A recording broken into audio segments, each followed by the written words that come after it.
This indicates that there is pickup in the credit and we are disbursing the advances to various sectors, not concentrating in any of the one sector. Then the other point is we have concentrated on recovery. Since this quarter, previous quarter and coming quarter is going to be challenging as far as recovery is concerned. So we have put in more efforts, and last quarter you have seen that our cash recovery was at 1,504 crores and upgradation was 657 crores. This year we could do cash recovery direct of about 2,003 crores plus from fully provided and written off accounts we have recovered about 890 crores. This has helped a lot to our bottom line. And upgradation was about 774 crores. So overall, if you see, the gross NPA and net NPA we could bring down, and the ratios as on date, it stands at net NPA is at 3.64 and gross NPA is at 7.46. Now, the most important thing is how we are taking care about the provisions. 1 year ago, 31st December 2019, the provision coverage ratio was 70%. Today, the provision coverage ratio is 84.89%. There is a growth of about 15%.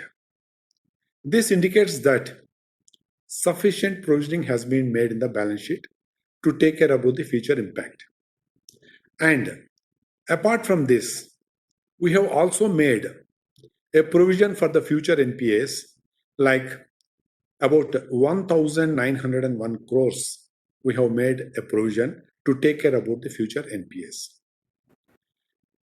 Apart from this, another important and prudent step what we have taken is about 413 crores of interest income relating to the accounts which are as on date NPA but not classified as NPA because of the Supreme Court directions. That portion of interest, about 413 crores, we have not accounted for interest received as well as operating profit.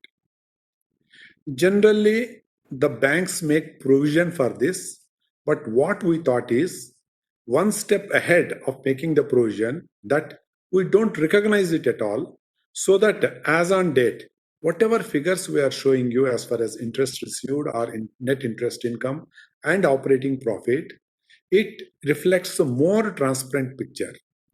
So this 413 crores reversal is there apart from 1,903 crores of provisioning which we have done.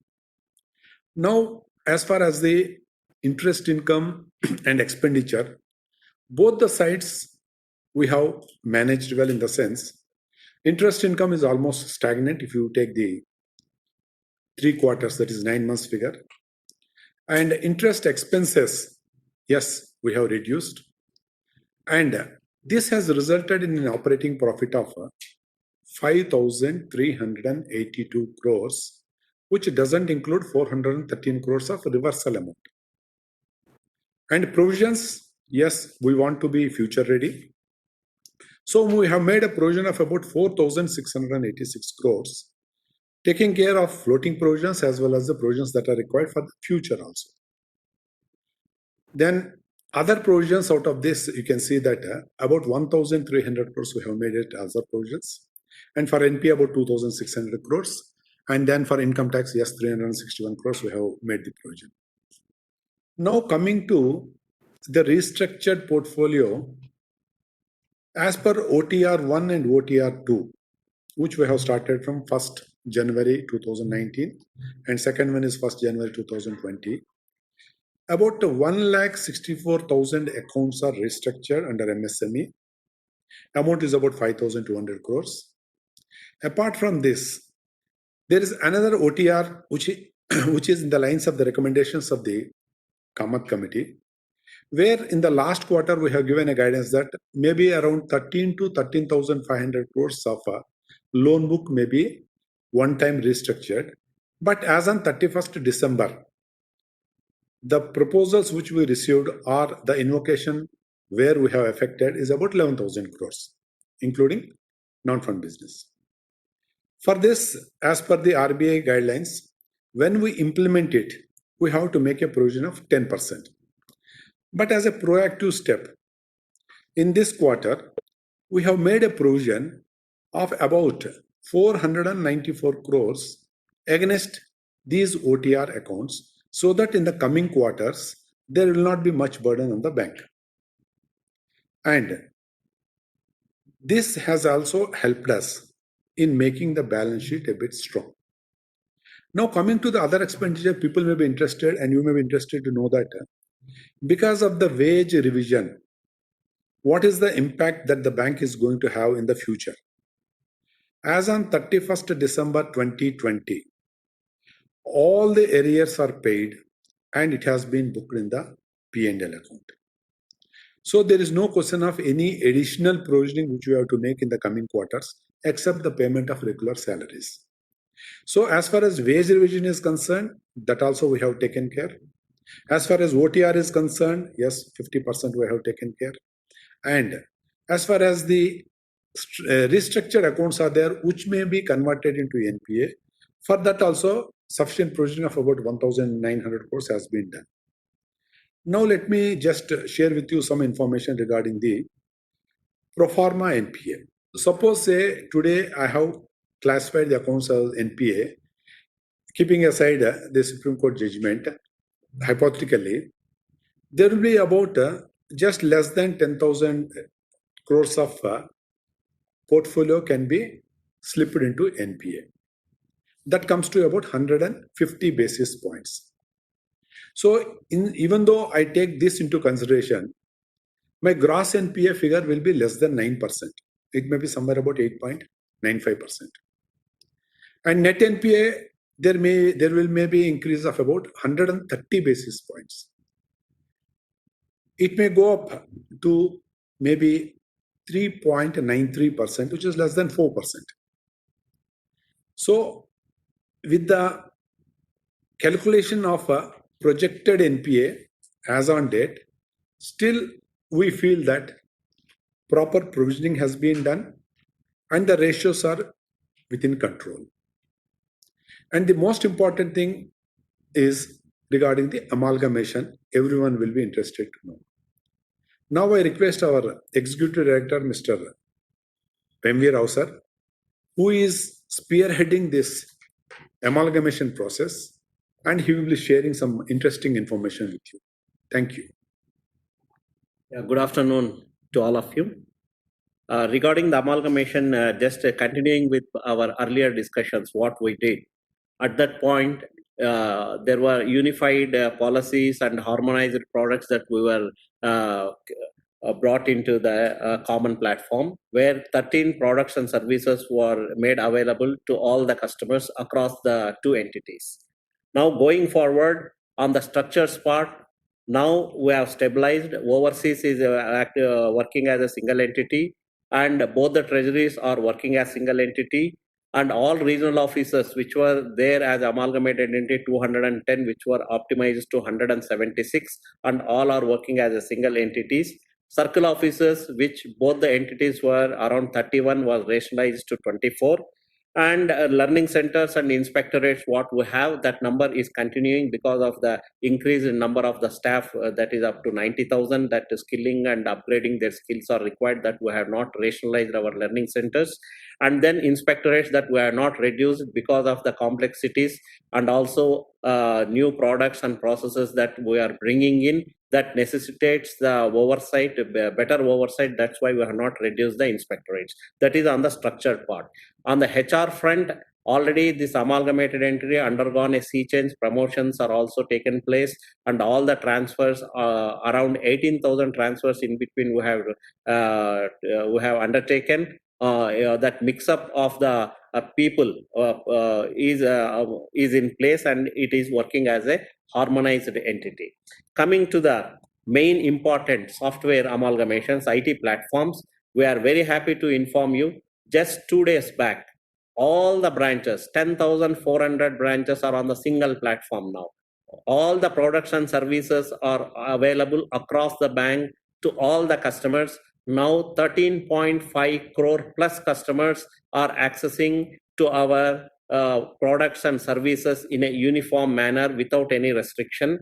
And one more thing, what I would like to tell you from the customer perspective, they are not encountering any of the operational issues in the mobile banking, even in the NEFT, RTGS, IMPS, UPI, whatever the beneficiaries that were there in their databases were also got transferred onto the new platform. They need not work again. They need not feed again the borrowers' beneficiaries list. That also we have taken care. And all the ATMs, 13,000 plus, now they have migrated onto a common switch, and both the customers of the Canara Bank and eSyndicate with the existing cards, they can operate on this switch. We need not replace any of the cards. So that is one more additional benefit our customers are having. They are having the very ease in doing their transactions on day-to-day basis. So with this software amalgamation, ATM movement, and then making the cards functioning uniformly across, 100% we have completed our integration well ahead of schedule of 2 months. Earlier, our commitment was March 21, that we have completed in January 21 itself. This is the updates. Thank you.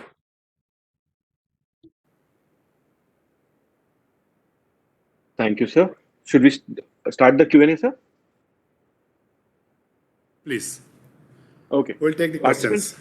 Sure. Participants, please note, if you wish to ask a question, please do so by pressing the raise hand button on your application or pressing *3 from your touchtone if you're using a landline. You can also put your questions on the chat or on the Canara Bank website. We'll wait for a moment till the Q&A queue builds. I will repeat, participants who wish to ask a question can do so by pressing the raise hand button on their application or pressing *3 from their touchtone phone if you are using a landline, or you can put your questions on the chat as well. Our first question is from the line of Mr. Ashoka Ajmera. Sir, please go ahead. Please unmute yourself and go ahead. Sir, at the very outset, sir, accept Prabhakar sir, my compliments for all-round performance. And just now, Mr. M.B. Rao has also narrated that how fast you accomplished this integration of such a big exercise well ahead of the time. So you all deserve rich compliments for the same. The results are comparatively, better. All your parameters are good. But having said that, I would like to ask now, what is the road ahead? Because though now, because of various dispensations and various benefits and concessions schemes given because of the COVID, now today, okay, we may not know exactly the our slippage numbers or our exactly what would have happened, but provision wise, as you said that you are very comfortable provision wise, and even that pro forma on that almost about how much you said about 11,000 crore, 10,000 crore, on that also adequate provision has been made. But how do you view it? Had some of this dispensation would not have been there, or when the time comes near to the completion, how much pain you see you may still have, or how much of this can be transferred into an NPA or slippages? And my second question is that yes, you are on the growth path also simultaneously. So which are the main sectors or industry or maybe NBFC or you are looking at for this advanced growth, and you are open to receive it, the applications? Yeah. Thank you very much for all your good compliments. As far as future roadmap is concerned regarding the NPAs and restructured book, we want to take tomorrow's pain today. That is why what we did is, in the current balance sheet, we have made ample provisions and we have declared a profit of about 696 crores. In this direction, as I already said, the first point is the pain of the interest reversal, which we are going to experience in the next quarter, that is Q4 of FY21, we have done this quarter itself. 430 crores, we have not booked the interest and we have reversed it. It means going forward in the Q4, I need not worry about the interest reversal. Rather, during this coming 2 months, my people will be monitoring the pro forma NPA, and out of this, I think a significant portion will be able to recover, because of which whatever interest I have not booked, I will get an opportunity in the next quarter to book that interest. And since sufficient provisioning has been done, for example, in June, about 1,038 crores provision we have done for the whole amount. And at that time, the whole amount was about 10,380 crores. That now it has come down to 2,221 crores. The issue is, again in Q2, we made a provision of 125 crores floating provision for the future NPS. In Q3, we did about 738 crores of provision for the pro forma NPA or future NPS. So everything put together, it is coming to 1,901 crores plus 413 crores of interest reversal. That means the book is amply supported by provisioning and the measures taken. So going forward, even if this 10,000 crores slips after the whatever outcome will come from the Supreme Court's Honorable Supreme Court judgment, our NPS, as far as gross NPA is concerned, it may jump by 150 basis points. Net NPA will be jumping by about 130 basis points. But we have time and we can do better going forward. And as far as the pain is concerned, yes, it is a continuous process for the financial institutions to be alert at least for the coming 2 to 3 quarters, and to have proper strategy as well as proper execution for monitoring all the accounts, especially SMA accounts. Now let me share with you regarding the SMA accounts. If you take SMA accounts of above 5 crores, in SMA2 I have about 320 accounts amounting to about 10,000 crores. That comes to about 1.28%. In SMA1, I have about 5,391 crores. In 219 accounts, it comes to about 0.67. To put together, it is about 15,500 crores, and the percentage wise is 1.95. This is the bracket where we are concentrating very seriously, and it will give results, because 320 plus 219 accounts, if I concentrate on 540 accounts, I'll be concentrating on 15,000 crores of SMA1, SMA2. So SMA1, SMA2, SMA0, as on date, they are also under control. And going forward, we are going to monitor more seriously regarding this thing. So yes, there is pain in the system, and we have identified it, and we have addressed it well in advance, at least 1 quarter in advance. And going forward, I think as far as my business is concerned, as I said, we'll be growing at about 8% as far as liabilities are concerned, the deposits and other things. And credit will be around 6 to 8%. And with this, I think we'll be in a better position to give good results in the coming days also. Thank you. Thank you, sir. Participants, I would like to remind you, if you wish to ask a question, please do so by pressing the raise hand button. Next question is from the line of Mr. Aditya Singhania. Sir, please unmute yourself. Thank you. Good afternoon, sir. I had two questions. One on just your thoughts, given that you have already made significant provisions. What is your expectation of credit cost or provisioning for loan losses in the coming year, FY22? That was one. And I'll ask my second question. And along with this, if you could also indicate, is there any significant quantum of recoveries that one is expecting from fully written off accounts, given that you're carrying 100% provision on your NCLT list? Your second question is regarding the expectation of recovery from 100% provision accounts. Let me bifurcate this into two parts. One is NCLT accounts, second one is other than NCLT accounts.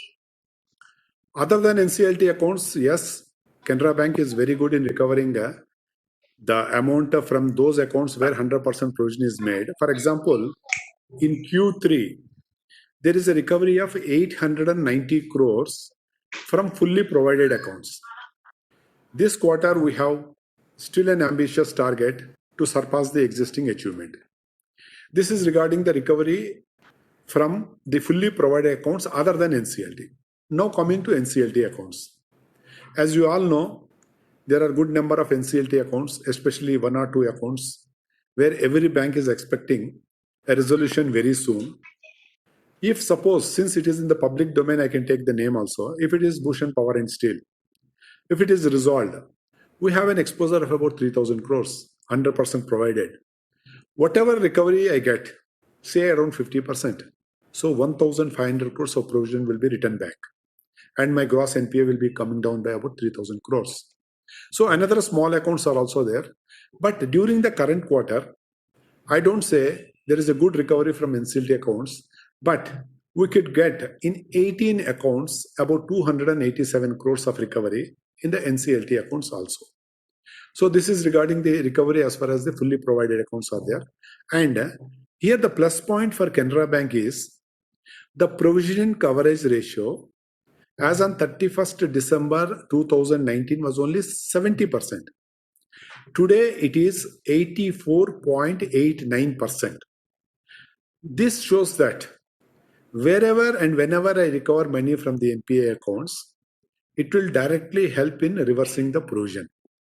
And it will help finally in my profitability.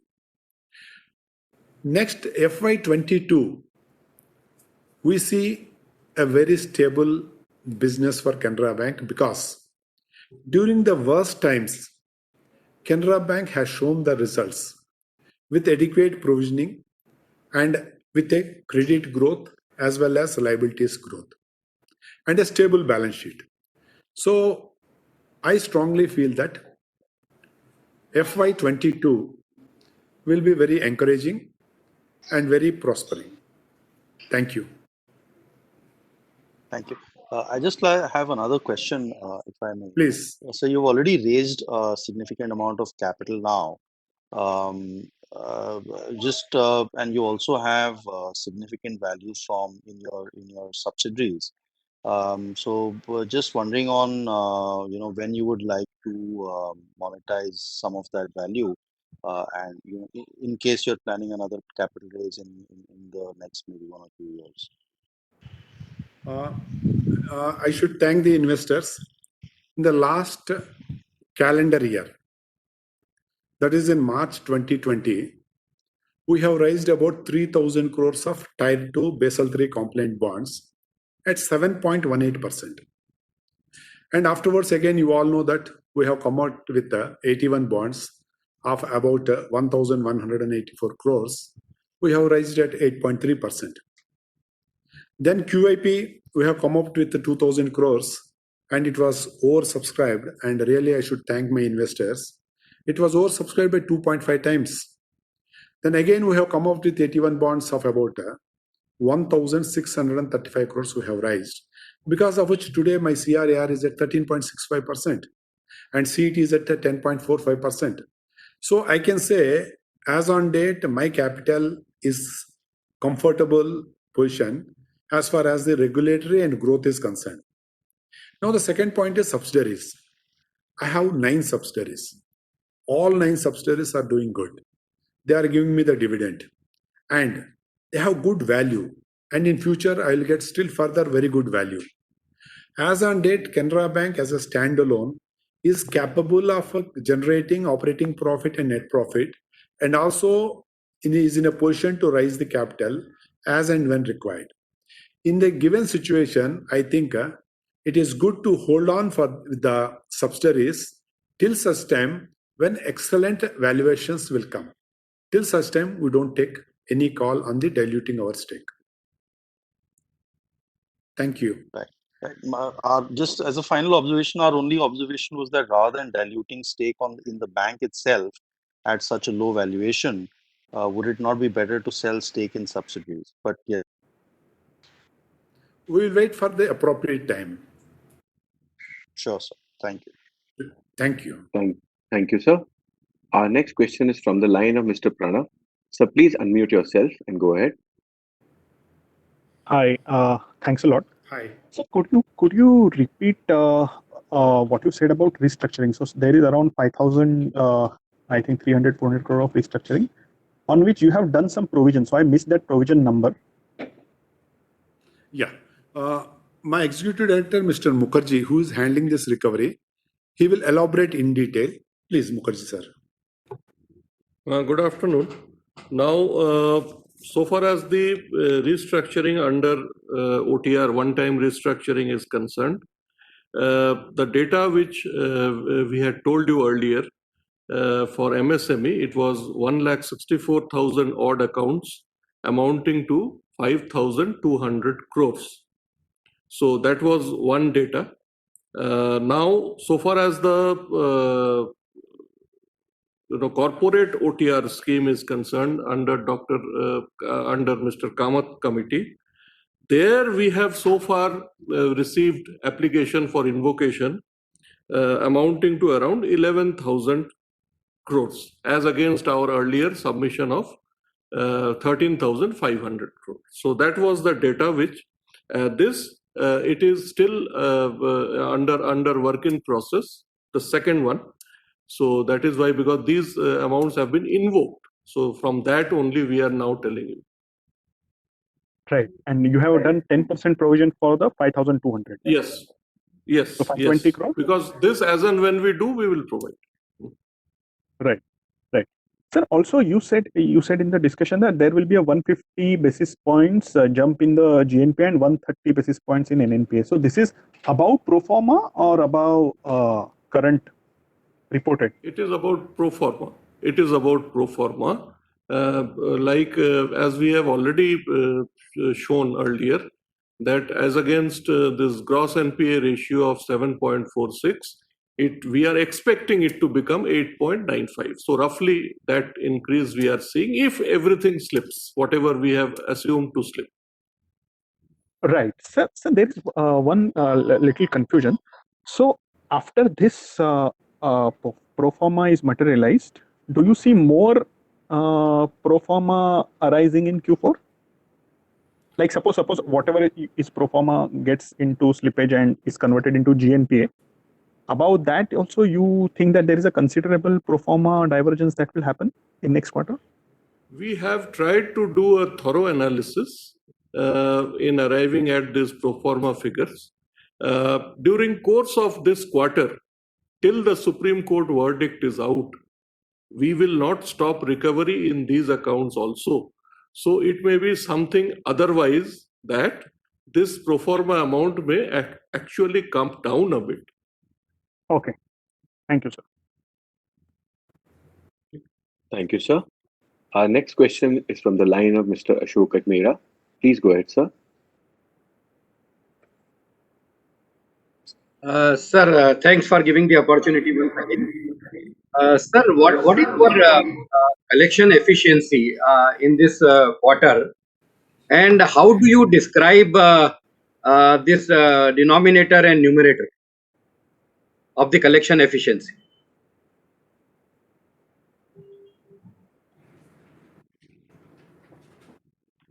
Now, so far as the collection efficiency of this Q3 is concerned, it is somewhere around 95%.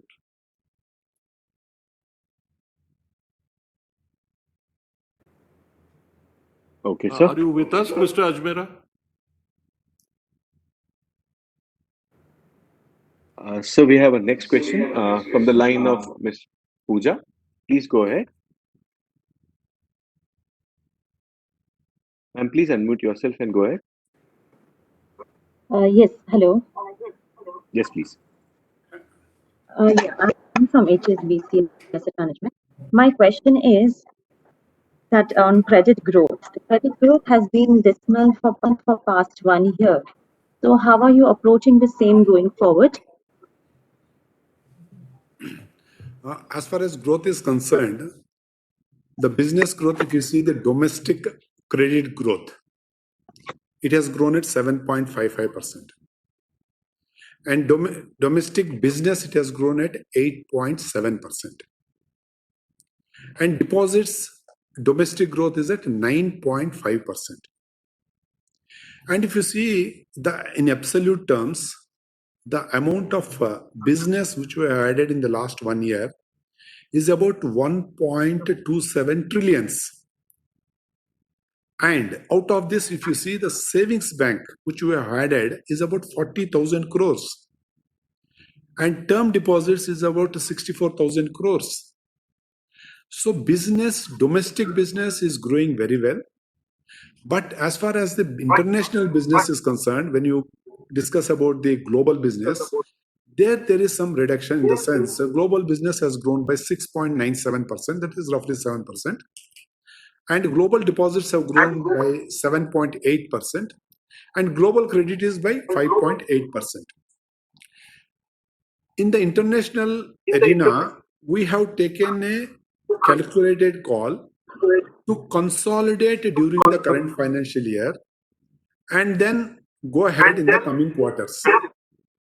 So that is why our guidance for the coming quarter is we will be growing global deposits at 8%.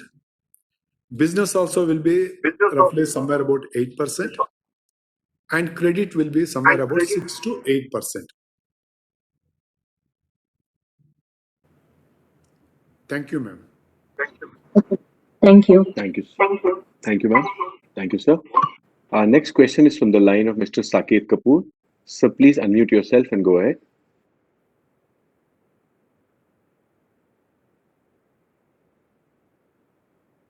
Mr. Saket, please unmute yourself.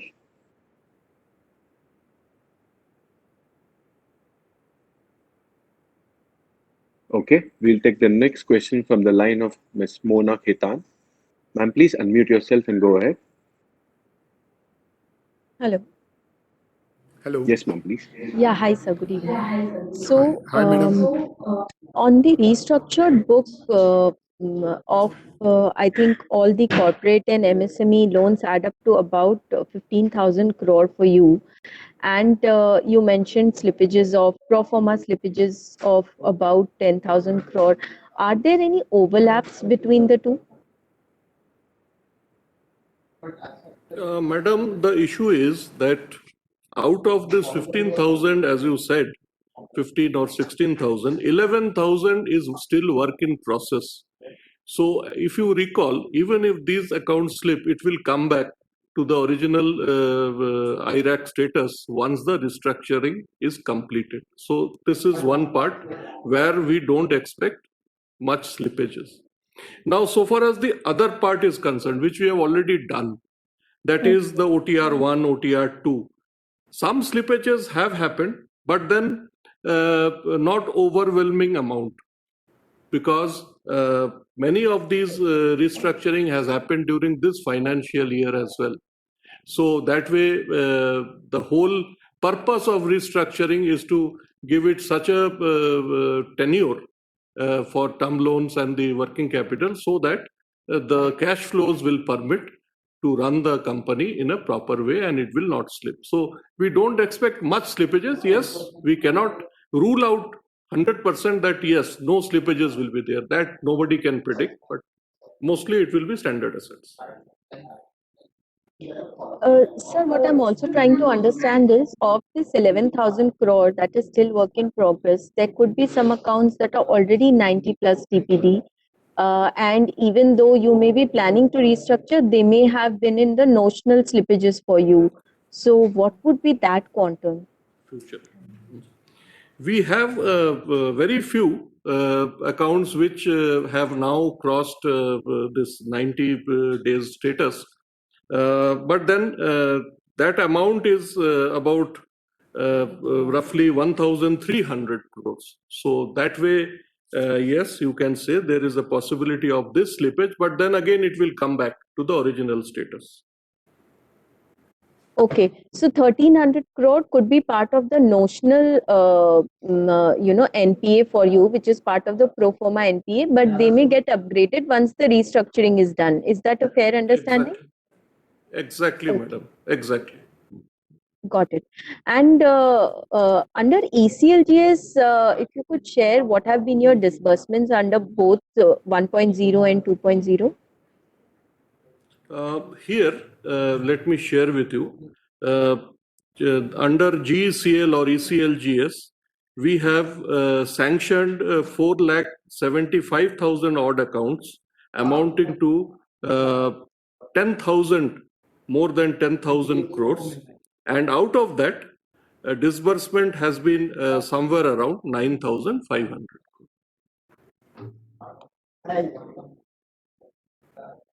Okay. This includes both the ECLGS programs. Yes, both 1 and 2. Okay.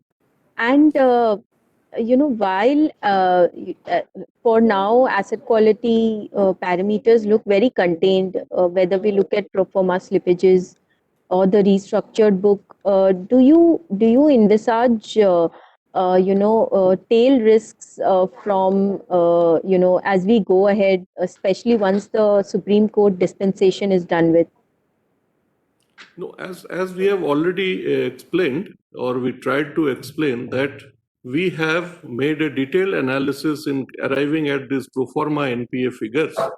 So that also includes that tail risk which you are saying, because we have already provided for more than or around 20%. If you can see, it is 1,900 crores which we have already provided for in this balance sheet, plus 413 crores of interest derecognition proposed. I mean, we have thought that such amount will be derecognized once these become NPA.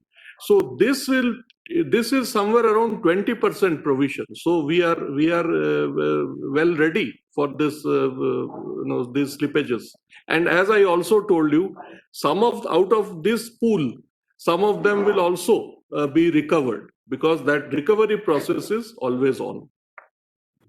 Madam, to add what Sri Mukherjee has said, basically, if you see the NPA data of Canara Bank, for example, let me discuss about the NPA in the retail sector. In retail sector, our gross NPA is 1.38%.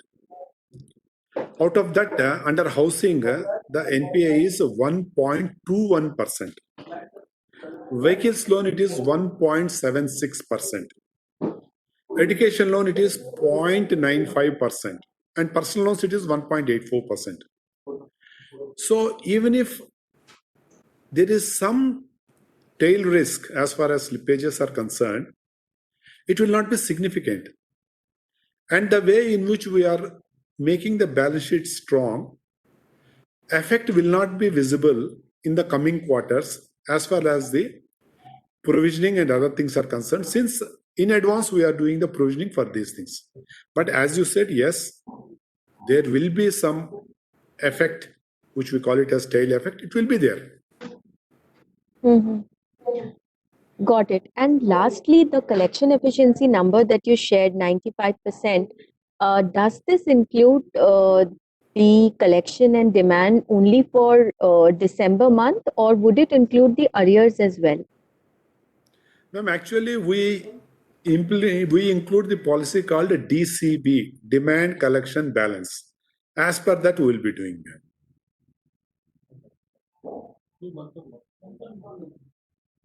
Okay, thank you, ma'am. Thank you, sir. Thank you. We have a question on the chat. I'll read that. It's from Mr. Dixit Doshi. How much recovery we are expecting from currently written off accounts in Q4 and FY22 next year?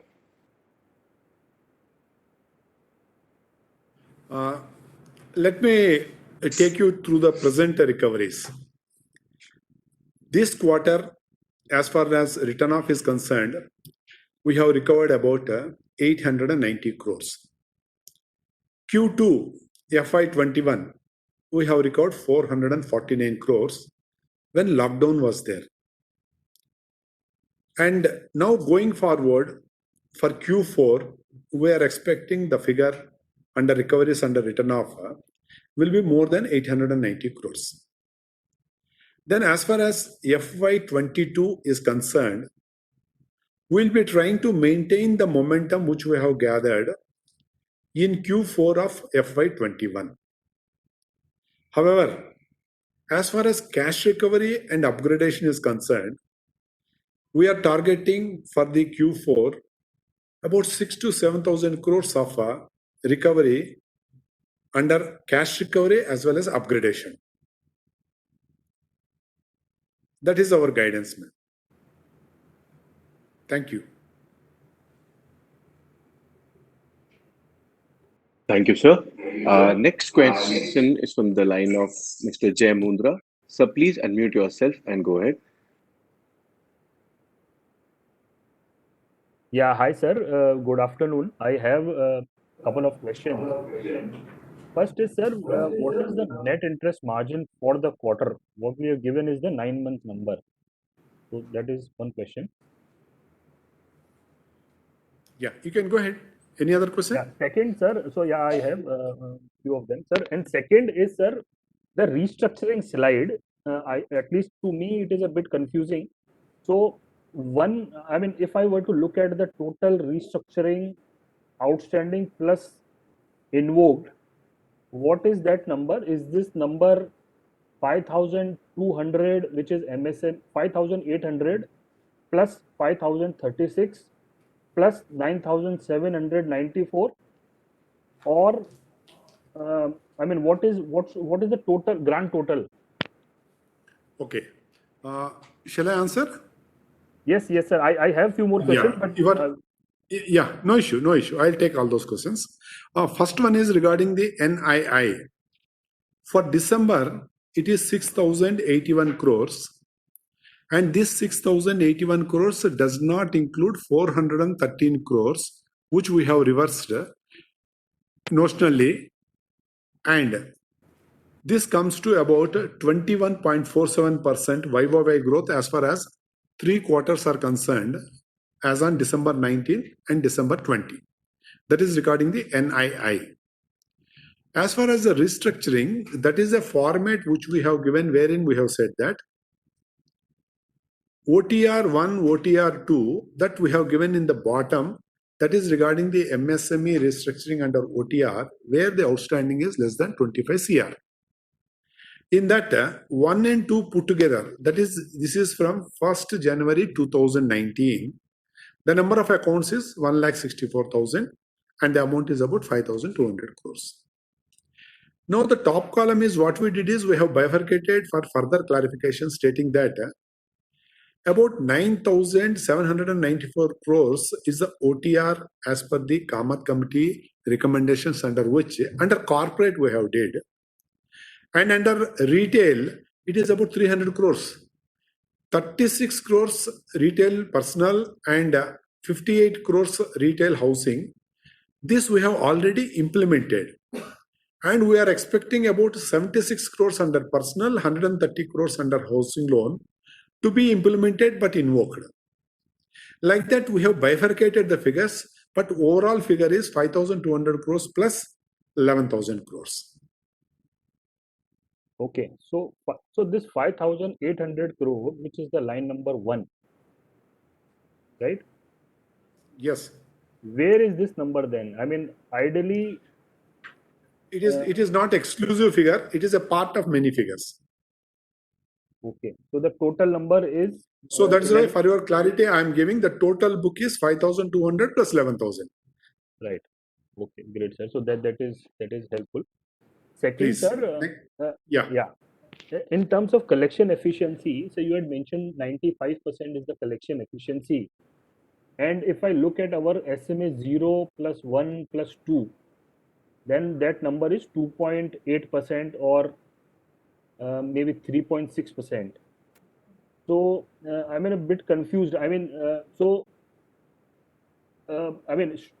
what is the balance? I mean, is it how do you calculate that number? Because I thought the collection efficiency, 1 minus collection efficiency should be SMA 0 plus 1 plus 2. Let me tell you, as I said, this collection efficiency we have given based upon the DCB calculation, demand collection and balance calculation.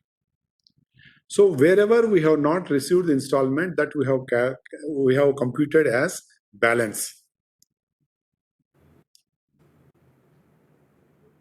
Right.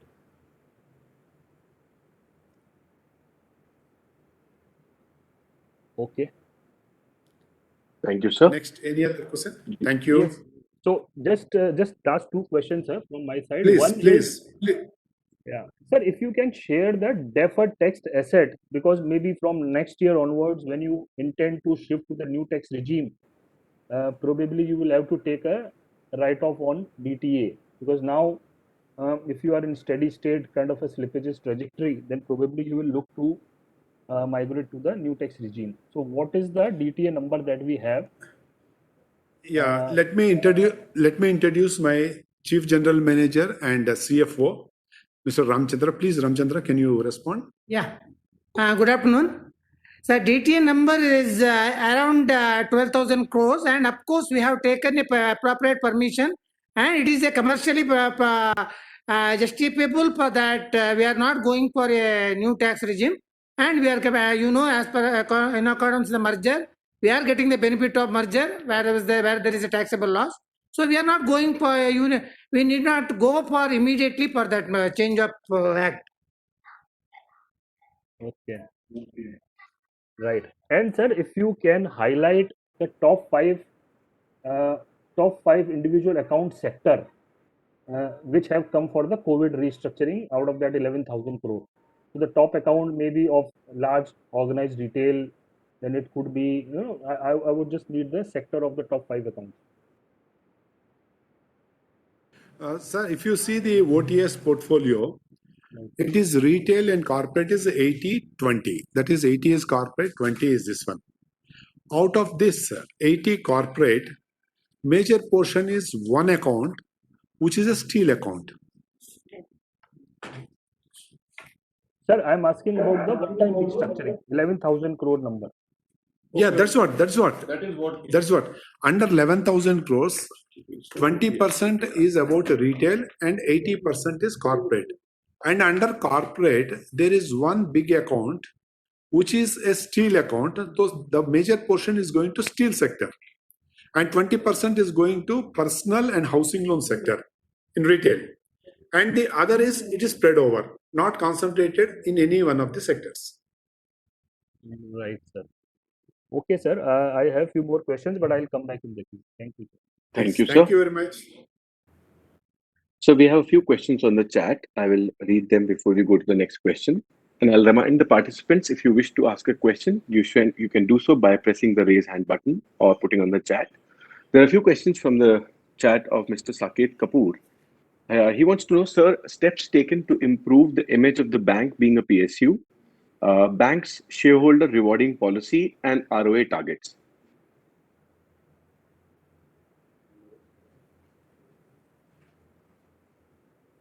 Sir? Yeah, come. Now, so far as improvement of the image of the bank, that was the first question, I believe. Now we have taken a lot of steps in publicity and in refurbishing the hoardings and other publicity materials of our bank.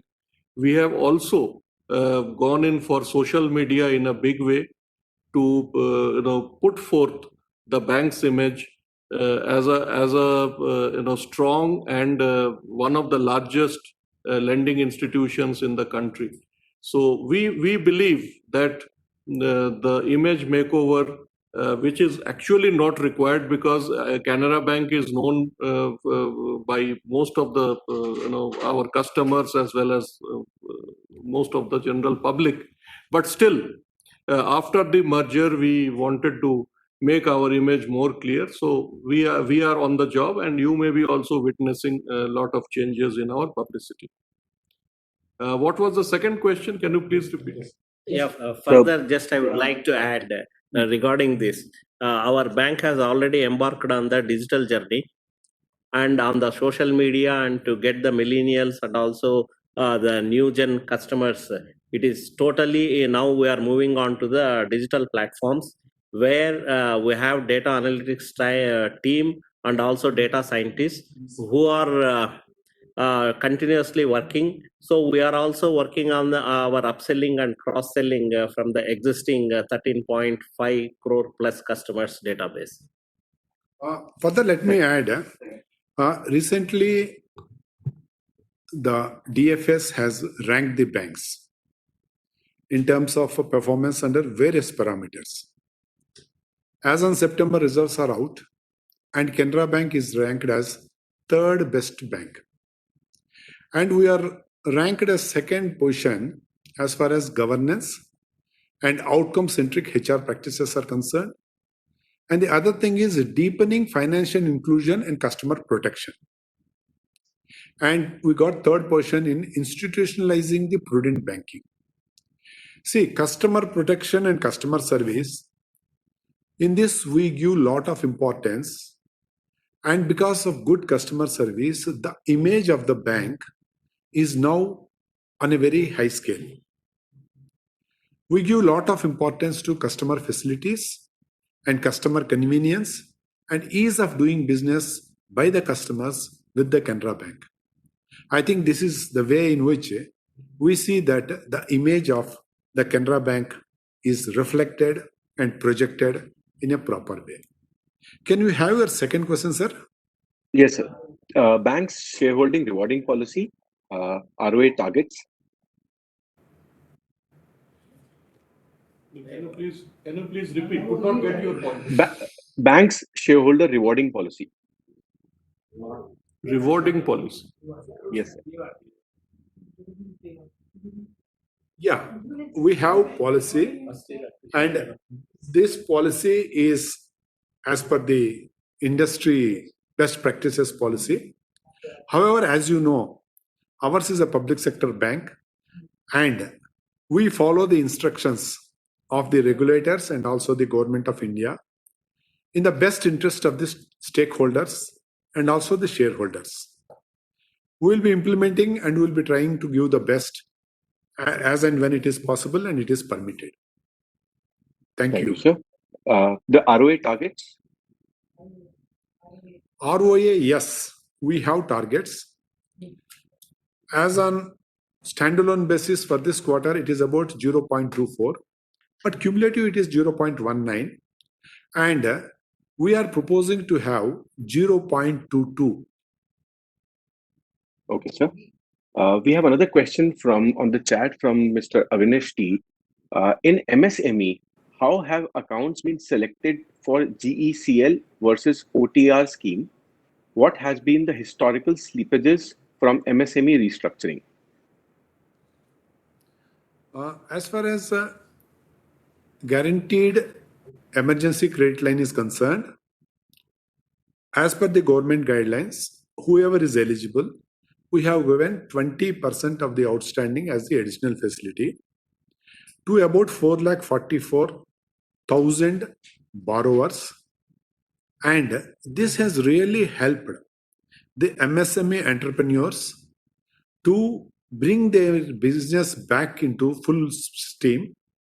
And also they are able to pay the installments and run the business. And indirectly it helped the bank to, I can say, getting the accounts out of stress. And as far as OTR is concerned, this is also as per the scheme. Whoever is eligible, for them we have given. Thank you, sir. Our next question is from the line of Mr. Rahul Nair. So please unmute yourself and go ahead. Hello. Yeah, I just had one question, sir. So Please. our loan growth has been in the retail sector, mainly housing loans, vehicle loans side. So do we expect this to continue in the coming quarters, or we'll start focusing on corporate and SME as well? See, our strategy is, as far as RAM sector and corporate sector is concerned, we want to have a ratio of 60-40. As on date, we are at 57 and 43. So 60 is for retail? Retail is 57. and it includes small loans, that is RAM sector, what we call. And as far as the growth in housing sector is concerned, year on year we have grown at 13.32%, and quarter on quarter we have grown at 3.56%. And going, I think we'll be growing somewhere about 15% plus as far as housing is concerned. The reason is we have 215 specialized verticals in this bank who mobilizes, does excellent underwriting, and turnover time is very minimal, and with convenience and ease we are doing the advances, because of which even under the COVID time our housing loan portfolio has grown by 13.32%, and it continues to grow. Thank you. Okay. Okay. Thank you, sir. Our next question is from the line of Mr. Abhijit. So please unmute yourself and go ahead. Hi, thanks. So few clarifications actually. One was the SMA number and the restructuring number. Is there any overlap between the two? No, the restructuring numbers we had just now discussed, like we said, that restructuring under OTR for MSME is around 5,200.